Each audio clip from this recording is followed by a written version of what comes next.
കുറച്ച് ദിവസങ്ങൾക്ക് മുമ്പുണ്ടെങ്കിൽ നല്ലൊരു ഇൻ്റർവ്യൂ ഇരുന്ന് പറയുന്നുണ്ടായിരുന്നു ഇത് കണക്ക് കുഞ്ഞിൻ്റെ ഒരു കാര്യമാണ്, അത് തൻ്റെ കുഞ്ഞല്ല, അത് വേറെ ആരുടെയാന്നുള്ള രീതിയിലൊക്കെ പല രീതിയിൽ പറയുന്നുണ്ടായിരുന്നു. എന്നിട്ട് അതുകൊണ്ടാണ് അബോർട്ട് ചെയ്ത് എന്നുള്ള പല കാര്യങ്ങളും പറഞ്ഞിട്ടുണ്ടായിരുന്നു.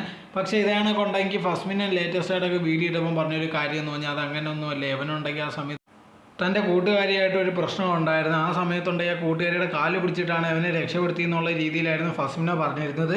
അങ്ങനെ ഇരിക്കുന്ന സിറ്റുവേഷനിലാണ് ഇവരുണ്ടെങ്കിൽ ഇത് കണക്കൊരു തീരുമാനം എടുത്തത്. ഇനിയൊരു ഇപ്പോൾ ഒരു കുഞ്ഞിൻ്റെ ആവശ്യമില്ല. അതിൽ മെയിനായിട്ട് ലല്ലു തന്നെയാണ് പറഞ്ഞത്, ഇപ്പോൾ ചെറുപ്പമാണ്, നമുക്കൊരു കുഞ്ഞിന് ഇപ്പോൾ വേണ്ട, കുറച്ച് കഴിഞ്ഞിട്ടാവാന്നുള്ള രീതിയിൽ അവൻ്റെ സംഭവം ഞങ്ങൾ രണ്ടുപേരും മ്യൂച്വലായിട്ട് അണ്ടർസ്റ്റാൻഡിങ് വന്നതിന് ശേഷമാണ് കുഞ്ഞിനെ വേണ്ട എന്നുള്ളൊരു തീരുമാനം എടുത്തത്. പക്ഷേ അവസാനം ഉണ്ടെങ്കിൽ അവ ഇങ്ങനെയാണ് പറഞ്ഞുകൊണ്ടിരിക്കുന്നത്. അവനും അറിയാം, എനിക്കും അറിയാം, അത് ഞങ്ങളെ കുഞ്ഞ് തന്നെയാണ്, അതിലൊരു മാറ്റവും ഇല്ല.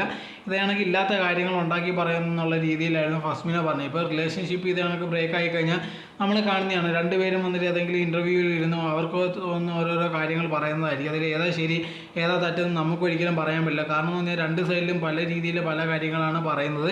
എന്തായിരുന്നാലും ഇവർ തമ്മിലുള്ള വഴക്കോ അടി അല്ലെങ്കിൽ ഇതിനകത്തുള്ള കാര്യങ്ങൾ ഇപ്പോഴും പോയിക്കൊണ്ടേ ഇരിക്കുകയാണ്.